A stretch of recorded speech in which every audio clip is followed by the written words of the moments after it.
چھورائے دیگر نمان، ہنسنے کے سوا میرے پاس کوئی چارہ ہی نہیں تھا۔ لیکن آپ نے دکھوں کو جو اتنی خوبصورتی سے ان الفاظ میں بیان کیا، یہ جو دکھ تھے یہ آپ کی زندگی کا کون سے پہلو تھے اور اتنی پازیٹیوٹی آپ کہاں سے لے کر آئے؟ یہ آتے ہیں غیب سے یہ مضامین خیال میں، یہ اللہ تعالیٰ کی ذات کا ہی کرم ہے، میں تو اور مجھے کچھ سمجھ نہیں آ سکتا۔ اچھا انور صاحب، جب آپ کی اہلیہ کی رحلت ہوئی، خاک میں ڈھونڈتے ہیں سونا لوگ، ہم نے سونا سپرد خاک کی، ماشاءاللہ آپ کو تو بہت شعر یاد ہے میرے۔ میں آپ کی بہت بڑی فین ہوں۔ اللہ تعالیٰ خوش رکھے، آپ تو پیڈسٹل فین ہیں۔ تو جب آپ نے یہ شعر کہا ان کے گزر جانے کے بعد، اگر صدیقہ صاحبہ نہ ہوتی تو کیا انور آج یہی انور ہوتے؟ نہ، بالکل نہ ہوتا۔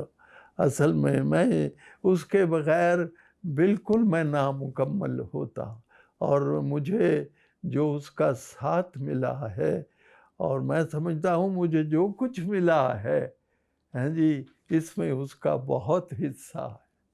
اللہ اس کی مغفرت فرمائے۔ انور صاحب، صدیقہ صاحبہ کے ساتھ آپ کا کوئی قصہ، ان کی ساتھ گزرے وقت کو یاد کرنے کی کوئی داستان جو آپ ہمارے ساتھ شیئر کریں؟ بیٹے کوئی ایک بات ہو تو میں بتاؤں، 55 برس گزرے ہیں ہاں جی، دل میں ہے اس کی یاد کی خوشبو بسی ہوئی ہاں جی، 55 برس کا عہد رفاقت گزر گیا۔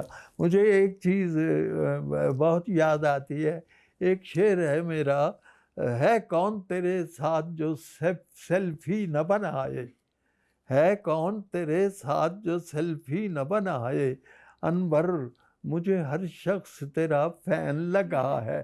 تو میری وائف نے کہا لگا ہے نہیں، آپ اسے لکھ دیں لگے ہے۔ تو یہ مجھے بات بہت یاد آتی ہے، اس کے اندر تنقید کی بڑی زبردست حص تھی ہاں جی۔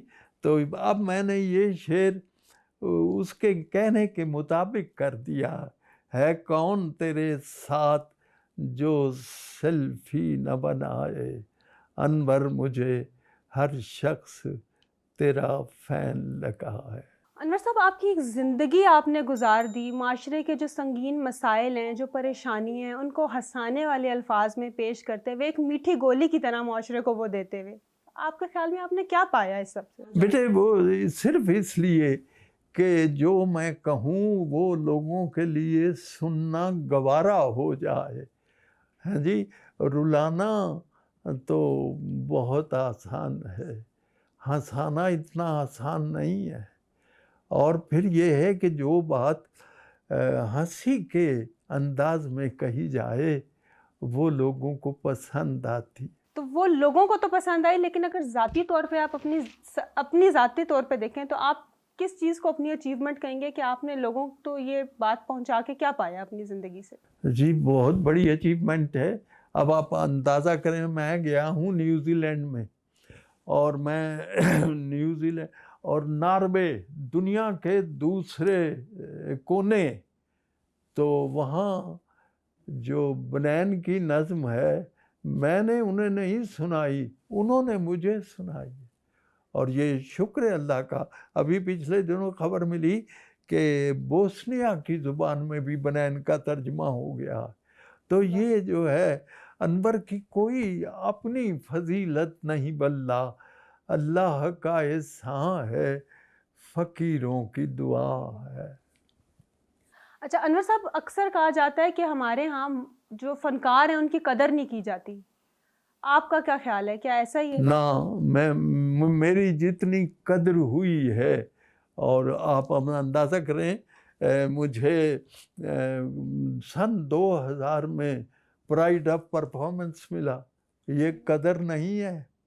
پھر اس کے بعد مجھے حال ہی میں حکومت پاکستان نے ہلال امتیاز کا یہ بہت بڑا سول ایوارڈ ہے، اور سب سے بڑی قدر بات یہ ہے کہ ایک چھاپڑی والا بھی مجھے میری نظمیں سناتا ہے۔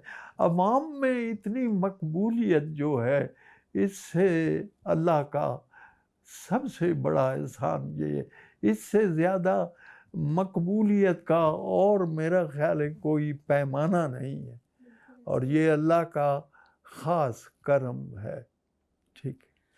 مجھے یہ بتائیں کہ جیسے آپ کو خود بھی پتہ ہے کہ پاکستان میں اتنے زیادہ مسائل ہیں، تو جو حصے مزاح ہے وہ پاکستانیوں کے مسائل کی شدت کو محسوس کرنے میں آپ کے خیال میں کتنی کم کر سکتی ہے؟ بیٹے یہ میں ہی نہیں ہے، جتنے بھی مزاح نگار ہیں انہوں نے ریئیکٹ کیا ہے جسے جو ہے عکس العمل کہہ لیجئے کہ ملک کے جو حالات تھے، اور جتنے بھی مزاح نگاروں نے، میں آپ کو بتاؤں پاکستان کے مزاح نگاروں نے بہت اچھی حزب اختلاف کا فرض ادا کیا ہے.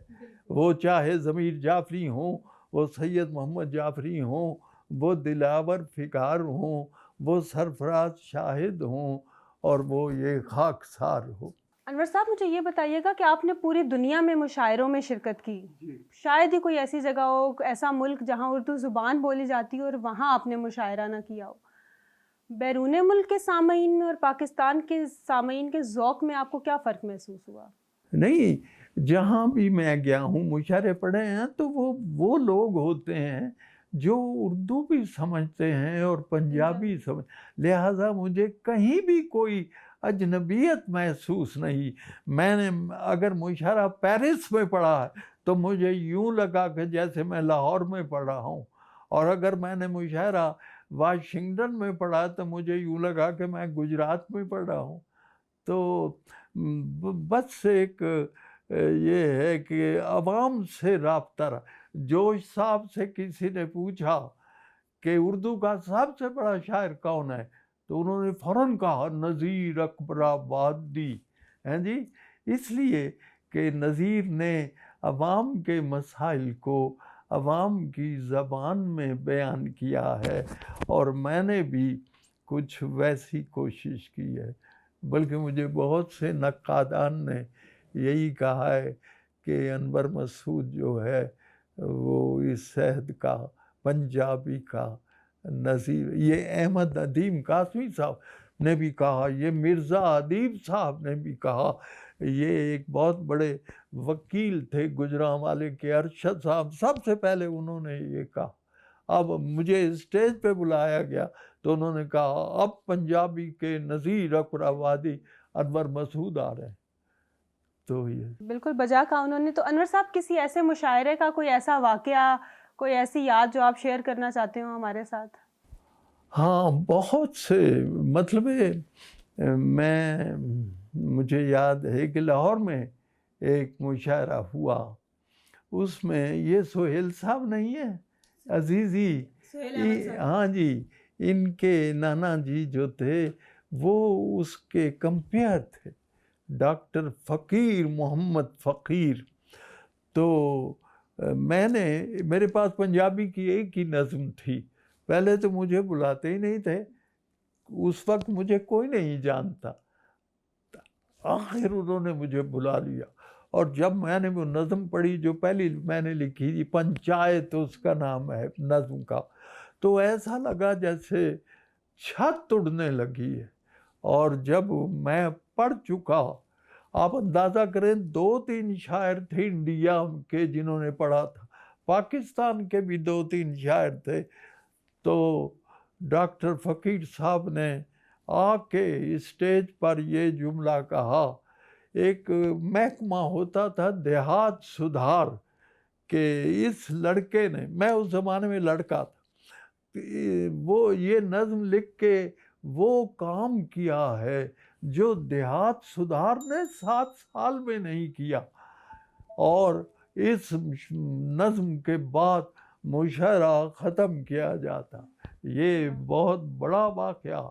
ابھی کتنے شاعر باقی رہتے تھے کہ آگے انہیں پتہ تھا کہ اتنی داد اور کسی کو مل ہی نہیں سکتی.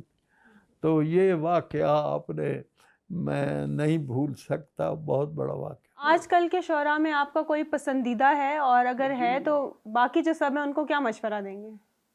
مشورہ تو کیا میں دینا ہے مجھے. ہر گلے راہ رنگ و بوئے دیگرس، ہر ایک پھول کا اپنا رنگ ہوتا ہے، اپنی خوشبو ہوتی ہے. تو بہرحال یہ ہے کہ محنت کرنی پڑتی ہے. میں یہی گزارش کروں گا. میں نے وہ میری نظم آپ نے سنوں گی، تو کی جانے پول یہ مجھے نارکلیدیاں شانہ. اس میں ایک ہے کہ بوتل دے نال منہ نہ لائی، منہ وچ پالیں کانا. آپ اندازہ کریں میں نے اس ایک لفظ کو 8 مہینے سوچا. دن ناشتے کا وقت، دوپہر کا وقت، رات کا وقت، سونے کا وقت، میں یہی سوچتا رہتا تھا کہ یہ لفظ.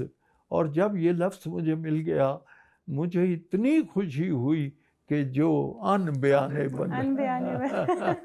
میں نے جو کچھ لکھا ہے وہ میں نے جو کچھ دیکھا ہے اس پر اپنے اظہار کیا ہے، یا خوشی کا یا دکھ کا. بہت شکریہ انور صاحب انڈیپینڈنٹ. وعلیکم الشکریہ.